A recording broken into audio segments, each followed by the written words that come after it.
Record. Hello, everyone. Welcome to the Mike Armstrong podcast show. And this morning I'm joined by Chris Wojnar. Wojnar? No. It's Wojnar. Voynar is the pronunciation. But Chris anyway, good Wojnar. try, Mike. Chris Yeah. Wojnar. And he's all the way in Ireland this morning. And we're going to have a chat about business and networking, lockdown, all those sort of things. And we met during the Outstanding Network. And I'm sure we'll cover that at some point as well. How are you doing this morning, Chris? You okay? I'm absolutely superb, thanks, Mike. Yeah, I'm here in the west of Ireland. I'm down here on a bit of fishing and golfing break for the week. And it's a very stormy 4-7 lake. So I doubt if we'll be fishing or golfing today. So it's a reset and we'll have a look. It's a day to catch up on all of your communications then, including the podcasting. But yeah.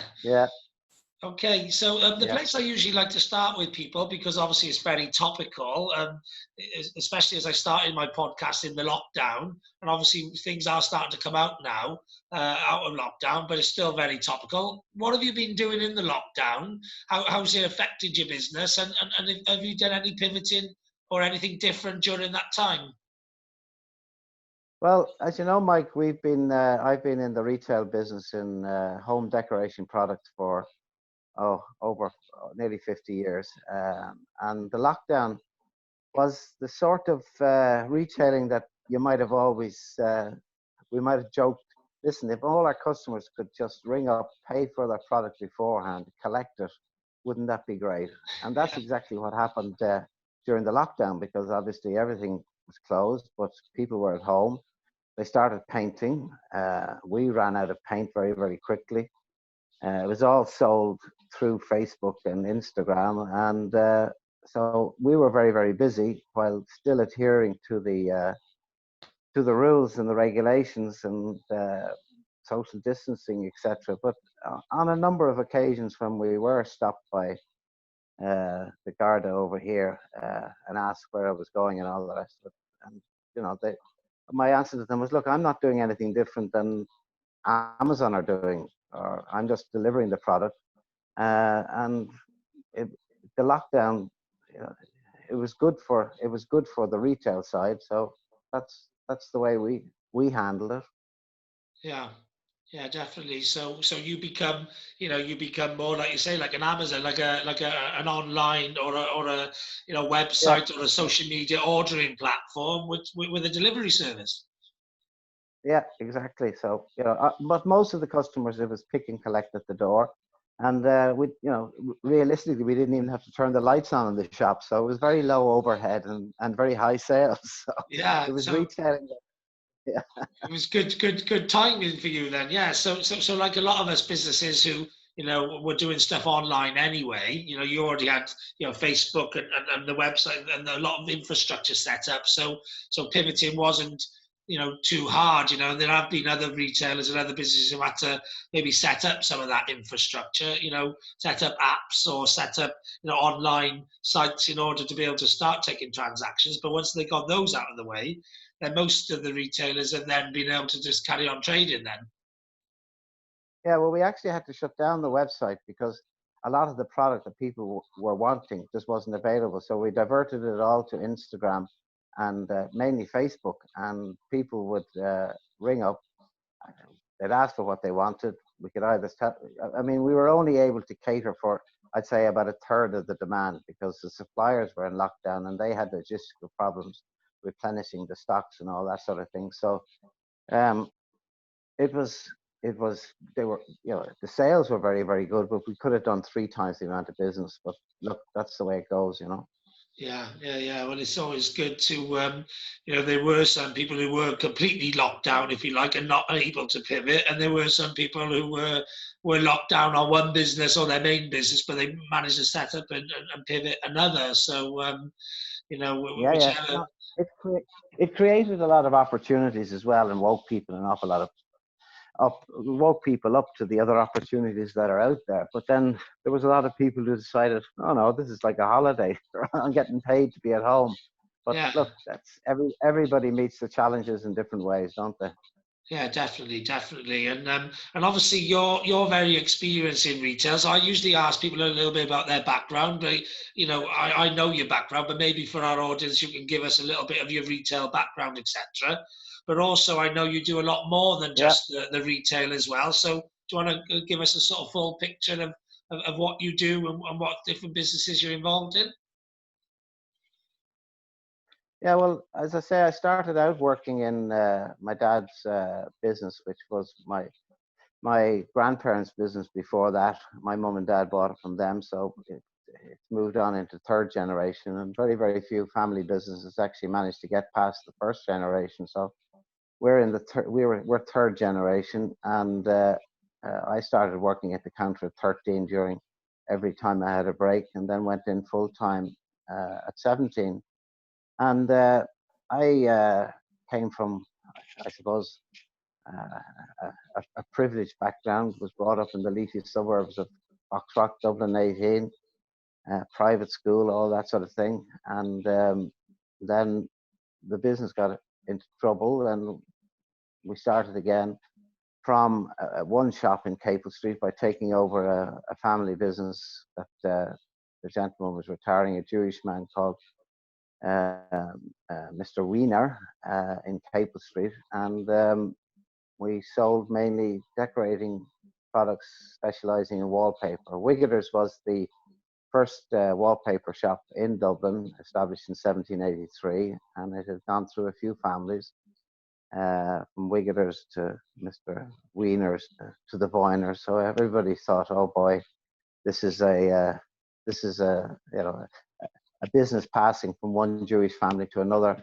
In fact, my dad came from Vienna in Austria, so uh, and he had married my mum, and she is Irish, and that's how that all came about. But yeah, we started there, and we built it, myself, my brother and sisters, with my dad, and we built it to around about 10, 11 stores, and then dad passed on in 1993, and my brother and myself went about building it up to 30 stores. So we went from 1 to 30, and then around about the early noughties, wallpaper was going out of fashion. It was our main margin line, our income line.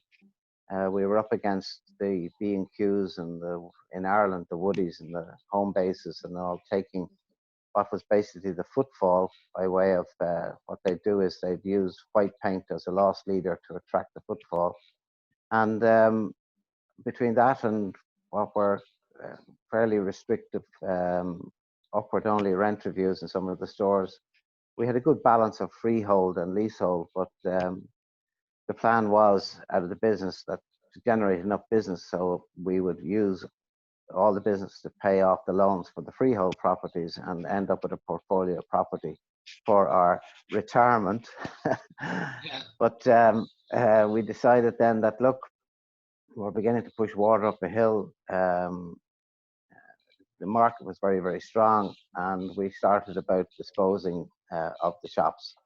And we took about 2 years to downsize the business to just one store on Long Mile Road. So I've worked with the business from one shop to 30 and back to one, and had all the fun and experience of that journey. yeah. And that brought us to the crash of 2008. And life has been very different since that all came about. Yeah. Yeah, it's sort of, I think, well, the 2008 crash, everything sort of plateaued after that for a while. And, there wasn't, I think since that time, people's earnings, I think, haven't gone up that much, but cost of living has kept going up every year. So people's real earnings, I think, as a majority, as an economy, people haven't really recovered since 2008, and obviously this global recession is going to mean it's probably not going to be recovered now till 2030 or something, like, or beyond. No, probably. Yeah, so there's still a lot of people in negative equity in their, in their homes or in their property portfolios and whatever. And that's affected us because we basically, having downsized the business, um, what was considered to be quite reasonable. We had about 3 million worth of borrowings on a building worth over 9 million. So the loan to value was good. And then, of course, the crash came, and suddenly we had 3 million worth of borrowings on a building that went from 9 million down to 900,000 by 2013. So now the bank are paying more attention to you. And so we've been in that battle for all those years, not out of it yet, but getting out of it. We're not retailing anymore. We've leased or licensed off the brand Wiggeters, and basically the last premises we had, which was 39,000 square foot premises in a good location here in Dublin on the Long Mile Road. So we turned that into licensees and short-term lets, and 26, 27 tenants there. So I'm a bit of what I might call a reluctant landlord. But that's been fun too, because a lot of those businesses were startup businesses, and I find myself mentoring and helping them with their businesses, given my lifetime experience in business as such. And that opened up new avenues for me, because I started as an independent business consultant, helping people build their business, sell their business or their product, and I've had great fun doing that, and that's probably what I'm going to do for the future. I don't see myself ever fully retiring. Yes, I'd like to spend more time in nicer climates, but there's no buts involved in it, really. That's the goal, and that's what I'm going to do. I have a couple of passions in my life, which one is golf, and I have a very promising young lady daughter who's heading in that direction, and that's where the future's going to take me. Yeah. Yeah, so you're gonna mix in helping mentor and grow and coach business owners, if you like, whilst squeezing that work in amongst trips abroad, playing golf in the sun. Well, that's it. I mean, I had I, I have I've been going down to the Algarve, out near to the Penina golf course, which was the first golfing destination down there for many years. And I just love that area of Portugal. And in February, when you can play golf in 18 degrees and get some vitamin D, rather than sitting in dreary Dublin with the grey skies and all the rest of it. Mind you, this is August in the west of Ireland. And if I turned the camera around now and you could see the white horses on the lake, you'd say, but it's just a different, it's just different down when you're away from the buzz, to get away and have a break, even though it's raining down here. So there's no such thing as bad weather. It's just bad clothing. I think that's the best way to put it, isn't it? Yes, yeah, or bad luck if you've got to get out in it, because a lot of the time, Yeah. the weather. I work from home. I have been working from home for like 8 years, and obviously, so the lockdown hasn't been much of a change for me. And I've got a window which I sort of look out of. I'm sat in the lounge, and I look out the window, and the weather passes. I can see all sorts of different shapes and weathers and stuff in that window, Yeah. but a lot of the time I haven't got to go out in it, so it doesn't really Yeah. matter what it's doing. It's just if I see the sunshine shining through it, I think, oh, I'm going to go out today and get on my bike, or go for a walk or a run or whatever. It's calling me to go out when it's nice and sunny, but when I look at it and it's those like you said, those grey, cloudy, Dublin days, or I'm in the Welsh valleys where we have the same grey, cloudy days, then you just think, oh, I'll only nip out for a short time today, and the rest of the time I'll be happy working away on my laptop or on Zoom or whatever it may be, Yeah. So it's all good. It's all good. I've Yeah, no complaints. definitely. Okay, so what are there any other business ventures you're on then, or is it really just sort of being the landlord and the mentor? No, I'm involved in another business with about 4 years ago, 5 years ago. I started looking at blockchain and cryptocurrency, and Bitcoin, Bitcoin like, was yeah. the Bitcoin one. And my story with Bitcoin is uh, that's back in 2009, 2008. My one of my sons was at a Christmas lunch party with my ex-wife, and she had invited over some friends and family, and they had this agreement before that they'd have this Chris Kindle. I don't know whether you're familiar, but everybody brings along a gift of the same value. So it was €50 worth. Everybody brought along a gift, and you pick out one of the gifts, and that's it. That's the present. So my son picked out an envelope, and the envelope said Bitcoin, $50, and a whole string of numbers and letters, and that was his private key, as I understand it now. Yeah. And he gave it to me a few years later and said, "Listen, I don't understand this stuff." But he threw it at me, and I had it in my wallet for many, many years. And about 2016, a friend of mine walked into me and started talking about another cryptocurrency. And he said, "Oh, this is the bee's knees," and blah, blah, blah, blah. I looked at it and I said, "Is that?" And he was talking about Bitcoin. I said, "I think I have one of those things somewhere," and all the rest of it. Anyway, if now all depending, Bitcoin came out, I think first was 2008. It was the first blockchain cryptocurrency.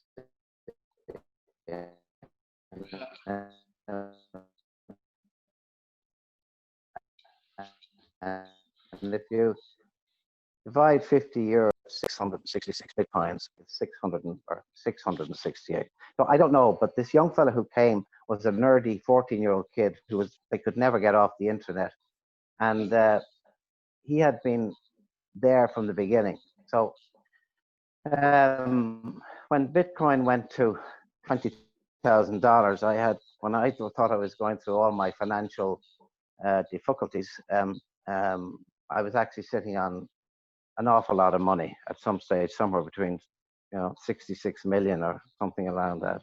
So I went looking for my card with the little stuff on it, and of course, like a lot of people, I don't have it anymore. I couldn't find it. Yeah. It's there somewhere, but I haven't been able to find. But that kicked off my interest in blockchain. I met a blockchain professor here in Dublin, and we discussed a number of ideas and the possibilities of a blockchain tokenized business, tokenization. And we've come up with the business called Block Energy, which is all around sustainable, renewable projects. And basically, we're working on two at the moment, which is all around solar PV and car park charging ports. Based again, all the electricity being created by on solar PV. But then we've got other projects in terms of wind and wave and hydro as well. So we are going to go to market at some stage.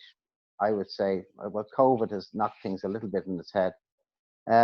Within the next 6 months, and we'll tokenize that and launch it with the equivalent of an IPO, and that's exciting, and that's at a different scale to the micro business startups and helping SMEs develop and sell their businesses. So that's where I'm at the moment, Mike. Yeah, okay, that sounds all interesting. So, because obviously I think Bitcoin's been going up a lot, since this global pandemic, and that people have been putting their money into Bitcoin. So, is that Yeah, it's a good time to get into it still now at the moment? yeah. You see, when what's happening is because um, you can because it's transparent. The blockchain is transparent. You can see the wallets that are buying, millions. And I'm talking about, these have to be funds. These aren't just Joe, you and I and everybody else. But there's there's transactions of 20, 30, 40, 50 millions being bought, but we don't know who they are, but we can see the transactions. The blockchain is transparent. You can see that this is happening. So on one side of the mouth, the big funds and institutions and banking organizations are paying a lot of money in PR to put negative stuff out there around the whole cryptocurrency. But on the other side, they're hoarding it and they're using it as a store of value. And they can see that, look, I think there's enough evidence out there to show us that the financial system is, has abused its power. And when you get abuse of power, you get resistance. And when you get resistance, you get revolution. And it's just, this is the revolution that's coming down the line. Whether it's going to be 5 years, 3 years, or 10 years, there's a lot of factors. And probably the biggest factor that's going to decide is when they're going to really regulate and give serious thought to regulation around the whole cryptocurrency world. But they know that the only way they can stop it is by turning off the internet, because that's it. So they can slow it down, but they're not going to be able to stop it. No, well, they can regulate it, can't they? I think that's what they'll probably be trying to do, like they do with money, Yeah, they can regulate it all they want, but Mike, if you have Bitcoin and I have Bitcoin, and we can send it from my wallet, my computer to your computer, and the transactions are taking decentralized without any government and without any banking network behind it, they haven't cracked how they're going to stop it. Yeah, I see. Yeah, so they can regulate it and stuff. They can't really stop it or prevent it or tax it. No. That's the problem, isn't it? Is how do they tax it? Well, that's it, and as soon as they do come up with, and realize that this is a fact and it's there, but it is going to be there. Now the Bitcoin was the first, so it's still not that easy to go into a coffee shop and buy a coffee with your Bitcoin wallet. Now there's a number of platforms out there that work with it, but until there's a cryptocurrency that is in use every day. Now there's a few, and the one I got involved in, the model was for that, and it had a huge transaction speed, blah, blah, blah, blah. But until that comes into place, it's not going to be in its everyday use, if you understand me. It's not going to be that cup of coffee, there's my card. You can do it at the moment through a few different platforms, but there's a few. Don't Visa have a Bitcoin card, don't they? Yeah, they've adapted, but you'll find that there's somebody using Visa's platform, or there's somebody using MasterCard's platform. You understand me? But the technology behind it isn't Visa's. Yeah. So I'm working, as I say, with the professor and the guys that we were involved in with the other one, Carta. They have the platform there for all the contactless payments and Uber platform. So they were a very, very big software company that had all the necessary skills to put together a platform, and that is going to happen. That's just a matter of time before that there is a particular coin that you can actually just spend as you do a mainstream fiat currency at the moment. Yeah, definitely. I know, I myself haven't got into Bitcoin, but I know lots of my friends have, and now I got a friend who's a Bitcoin billionaire. He put a lot of his money, he took it out of property and put it into Bitcoin a long time ago. He went all in, and quite a few of my mates. And I know there's quite a few things where you can sort of like mine Bitcoin and build your own Bitcoin. I don't understand that bit, but how that works. But well, you need huge power at a very, very competitive prices, like electrical power at very, very competitive prices to do the mining, and you need very, very strong computing power, and that, putting that together, I think the average, when Bitcoin goes below 4,000, they're losing money. They can't mine Bitcoin below $4,000.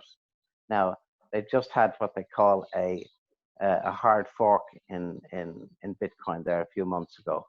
And that means that it's going to take more power to mine a Bitcoin. So, but the bottom line is there will only ever be X amount of Bitcoin ever mined, because it's a mathematical equation. So supply and demand dictates that down the road, there's only going to be so many of them. That's it. It's not like gold, where they might find another big stream of gold somewhere in Australia. There will only ever be so many Bitcoin.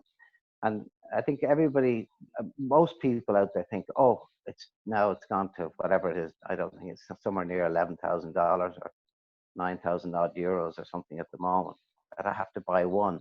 I say, you don't. You can buy 100 euros worth of Bitcoin. You can build up a little nest egg in Bitcoin when you have 50 euros to spare. Or as a friend of mine did, he went off cigarettes, and all the money he's paying off cigarettes, every time he's got 100 or 200 euros, he's buying Bitcoin. Yeah. And that's his way of getting off cigarettes. Yeah, it's good. It's good. I did the same thing when I gave up smoking. I had one of those, like those Bell's whiskey jars, the big ones that used to. Yeah. Yeah, I had Yeah, one of yeah, them, yeah, and I used yeah. to put all my loose change in at the end of every day, because that'd be like what I would have spent on fags. Yeah, yeah, yeah. And you got the visual. There it is. Thank you very much.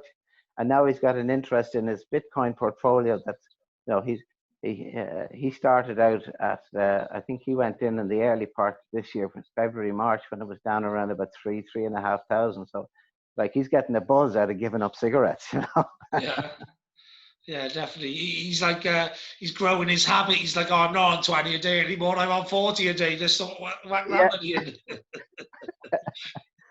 exactly, How much exactly. is how much is that £50 worth now?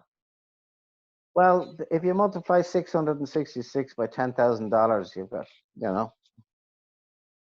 or if it was 6,666. Yeah. So if I find it, Mike, and you see me up on Facebook out in some foreign place, you'll know I found it, right? You found it, yeah, You, yeah. you'll be first. You'll be first. I'll give a ring to come down and have a drink with me. Great, yeah. And I think I have actually got some myself somewhere. Again, I was given a key, and I think I might have been given 50 quid or 100 quid or maybe even 200 quid or something Oh, about 3, 4, 5 years ago, something like that. I could probably go and find find. it. I'd have to dig it out in emails, or I remember I set Yeah, up a wallet. well done, well done. Well, if it's there, it's worth a few bob. I mean, all depending. I think it was 2000 and where are we now? 20. I think it was 2018 was the max, of 2017, 18, when it went to $20,000, and then it crashed, and everybody said, "Oh, that's the end of it." No, Yeah. no, no, no. It goes up and It'll. it goes up and down a bit like house prices, but the trajectory is always up. Well, yeah. Look at it from 2009, 2008, 2009.06% to 10,000 whatever it is dollars today. That's not a bad return, is it? No, it's not. No. Yeah, so I know there's a lot of there are some real estate companies that sell their houses in Bitcoin, and there's I know I've seen some web design companies who sell their websites in Bitcoin. So I've seen there's a few Oh yeah. people dotted around here and there, probably making quite a lot. Like I say, my mate Adrian, he calls himself the Bitcoin billionaire. I think he's done all right out of it. Yeah, yeah. Well, I think just to concentrate on Bitcoin alone, but the opportunities are out there in the blockchain, and if you go and you start researching and educating yourself on the blockchain, there's a very good YouTube video up there by a guy called Don Tapscott, Tapscott, on the blockchain. And if you have a look at that and do your research into the blockchain, if you're of an entrepreneurial mind, you can see the opportunities that it's going to present, because you can, instead of going down the route of your startup and doing an IPO on the traditional to the stock markets, which they love you to do that and all the rest of it, because you're back into the financials. You can do an ICO, an initial coin offering, and or token. which is basically giving people an opportunity to buy tokens in your business idea and see the growth without the interference of banks and the stock market. And yes, you are on uh, um, whichever exchanges you want to go on. And the issue there at the moment is that there's maybe, I don't know, maybe about 2,000 exchanges and 4,000 coins or tokens out there. And that will all, when regulation comes in, it'll be a little bit like the .com era, in my view, that when it was all cleaned out, you maybe had 10 or 15 top companies there, the Googles, the Twitters, the Facebooks, and all the rest of it. And whether that clean out is going to happen in the next 2 years or 1 year or whatever, it all depends how quickly they gear up all the regulation. But you're right, after COVID and um, this particular, well, let's call it a recession, there, things are going to speed up even faster, much faster. I remember in 2018 meeting a former advisor to the US Fed at a conference, and he told me, "Hey, Chris, look," he said, "there's a major crash coming." He said, "I can't tell you when it's going to be, but it's a major crash coming." Because he said, following the 2008 crash, and this is from a man who was well connected, as he called himself, a Wall Street guy. He Yeah. said, the only thing they've changed since the 2008 crash is their suits. That's Yeah. the only thing they've changed. Yeah, the problem. This is what I'm a bit. I studied economics in college, like, and I like to study a bit Yeah. of the economy and that sort of thing. And what I've seen is that because of all of the quantitative easing, the low interest rates and everything, they've allowed everyone to carry on with their bad behavior. So rather than before there used to be boom and bust, now it's like bust, but the bust just goes on forever because it doesn't really properly bust. It's a softening of the situation. So nobody learns the lessons. So it just carries on. So the behavior becomes the same thing. So people are borrowing too much money, and the lenders are charging too much as well, and all of that. So I think, like before, everyone would have been burnt. The people who gambled too much would have checked their behaviour in a bit, and then things would build again, and that's how it would go. But now everyone just nothing really changes because the government makes the interest rate so low, so people keep borrowing and keep borrowing and keep borrowing, and it's all still balancing on a knife edge all of the time. The economy's really,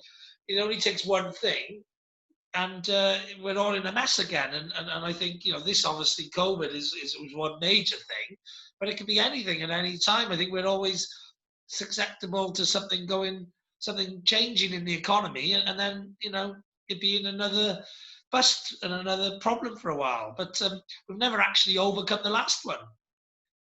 No, and the stats are still there, isn't it? That less than 1% of the world's population is handling and owns over 90 odd percent of the world's wealth and income, and that isn't changing, and And most when people are that's going, one paycheck away from being bust themselves, like. yeah, yeah, yeah, yeah, yeah. And it's not going to So be encouraged because people used to save years ago. But the percentage of people saving used to be so small. But now nobody even saves because, like, there's no point. You don't make no money saving. So they forced people to no, either be entrepreneurs and take risks, which actually is a good thing, but also they've made a lot of people not bother saving because there's no point. You're losing money by saving money, if you like. So they're encouraging people as well just to live day to day and have no backup, like. well, I mean, I'm very lucky to have seven, uh, two daughters and five sons, and I would have always said to them, look, the system wants you to get an education, get your degree, get a job, get married, get a mortgage, a car loan, credit card loan, and trap you for doing the 40-40-40, which is work 40 years of your life for 40 hours a week and end up on 40% of what you need to live on. In fact, it's probably working 50 hours a week and ending up with 30% of what you want to live on now. But that's the system. But you know, that is it, and the financial system is behind that, and it's not that much different when you look at, as you say, working from one paycheck to the next. Back to where you had slavery. The majority of people out there are trapped. Well, They yeah, can't. but slavery has never been abolished. Slavery has never been No, abolished. It just went from white people owning black people, which is what traditional slavery was, to now corporate people owning the masses, isn't there? sorry, Mike. Sorry, That's I just okay. turned No that off. worries.